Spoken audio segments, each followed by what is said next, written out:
All right. Good afternoon, Sunita. Thank you Good for joining me afternoon, Leah. today. How are Much you? appreciate being here. I'm good. How are you? I'm doing good. I'm doing good. I am glad that you've met with me. I just wanted to ask a couple of questions. Here lately, the biggest question that I've come across is resource allocation. And I definitely want to see how I can best present or help someone understand how much time and ways to maneuver resource allocation. Um, One question I do have in Mhm. particularly is how are resources currently allocated to ensure compliance with both ISO and CMMI standards? And what does it look like of what processes are in place to monitor and adjust these allocations as project requirements evolve? This is a very broad question. So Sorry. let me answer this from a few standpoints. Thinking from the standpoint of just the processes, when ISO is getting implemented or CMMI is getting implemented, uh, resources will be required. Company resources will be required. That also depends on which standards you're going to secure, because for ISO standpoint, if you're selecting ISO 9001, which is organization wide, different support process owners will be part of the engagement, and they will need to dedicate a few hours to extended period again based on the organizational needs and stuff. So if you think of a consulting engagement and we divide those engagement into three phases. Phase one being gap assessment, phase two being documentation and implementation, and phase three being the audit or the appraisal. In the gap assessment, when you perform either the IS or a CMMI, it's an extensive process to see where the organization is. The said organization wants to select a resource, internal resource, who's well versed and dedicate his or her time. That person may, let's say for that matter, may not be the project manager, Mhm. but they may be a management person who knows the overarching organization and the functioning of it, or may be able to pull the right people as need be. So the gap assessment, if you're talking ISO, it could go for a couple days. In CMMI, it is spread out. So it's like if you're doing it, more so the engagement level in CMMI is if you're doing just the gap, may not be a lot if all the artifacts are housed in in a shared repository. The consultant can review it and assess where things are at. The only time they will be required to get into conversations or meet is when the evidences cannot be tracked, and Okay. that's where they have to be. But in documentation and implementation phase, the level of engagement is going to be on a weekly basis and it's a regular. So give or take, let's say if you're doing ISO, one ISO, it may be like 2 to 3 hours. Because we have one point of contact. And if you're doing a CMMI level 3, it's let's say for 5 hours a week. Mhm. And for ISO, this will go for a basic 9001, this will go for 90 days. So that is the level of engagement. Uh, and for CMMI level 3, it goes for 6 to 8 months. So this individual is committed. And then you go into the appraisal or the audit. So the audit, very similar to the gap assessment, is a sequential day.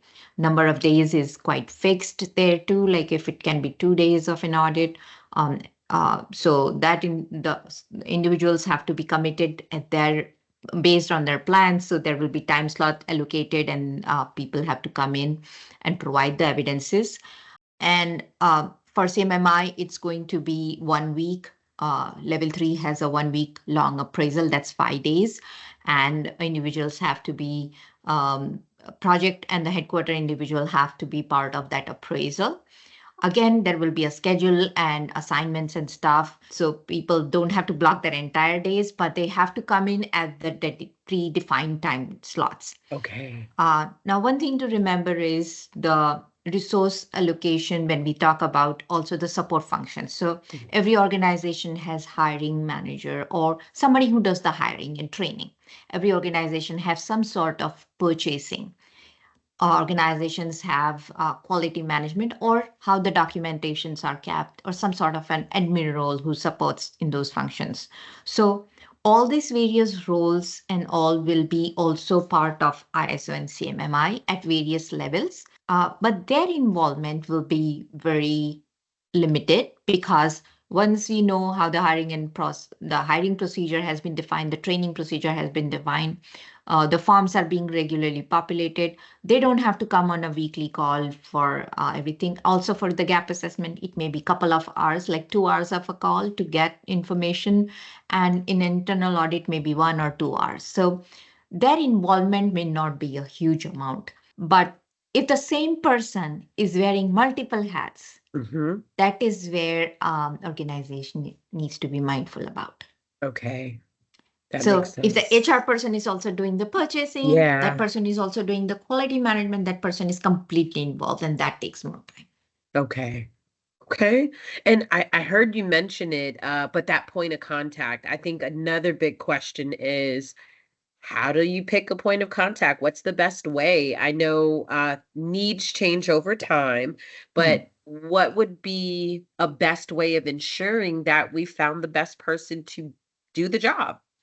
So always my guidance here is pick a person who knows the working of the organization and knows the right person to pull in to get the answers.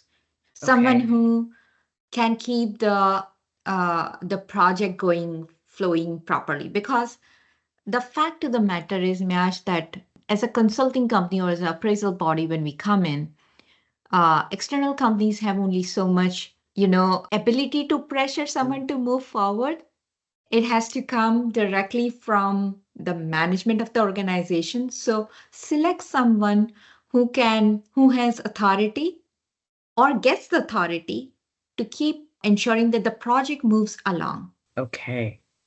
and pull the Okay. right people as need be, making sure that we are not nothing, the ball is not stopping anywhere, or there when the hiccup comes, ability to work with us and resolving it. So someone, if they have project management background, that's super. If not, I mean, these are not the mandatory requirement, but yeah, that possibly should allow. Okay, okay, awesome. And then I guess when selecting options of hands-on support, um, I know sometimes provided you have the capability of doing it yourself, maybe not so much hand-holding, and then you do have the option of having the additional hand-holding. How do you best choose that for your own company? So, very good question here, because we run into that. A lot of organizations, when they're hiring, they look for people who may have previous background with whether ISO or CMMI. And that because an individual could have that background where they would have worked with another organization, they had CMMI, so they may be familiar with it. Now, in those instances where you have a previous experience, it does not hurt. And you have the capability, you have the time allocations and everything, and you have the capability of working at your own pace, and you want to do it internally yourself. In those cases, we will absolutely agree that you should select the offering, the basic offering, which is do it, we will support you, maybe not that much hand holding. But if it's your first go around, select hand holding. The reason is you will for either of the ISOs or integrated ISOs or CMMI, you will need to understand the requirement and also implement at the same time. And initially, it may seem simpler, but what happens is when you're looking at, say, for services, you have like 22 PAs. Very fast, it can become overwhelming. Mhm. Because here's another thing, unless you are dedicated completely to these certain projects, you have additional responsibilities. How to best manage that? Also with CMMI, and for that matter, even 9001, I would say, is not easy, but kind of very manageable.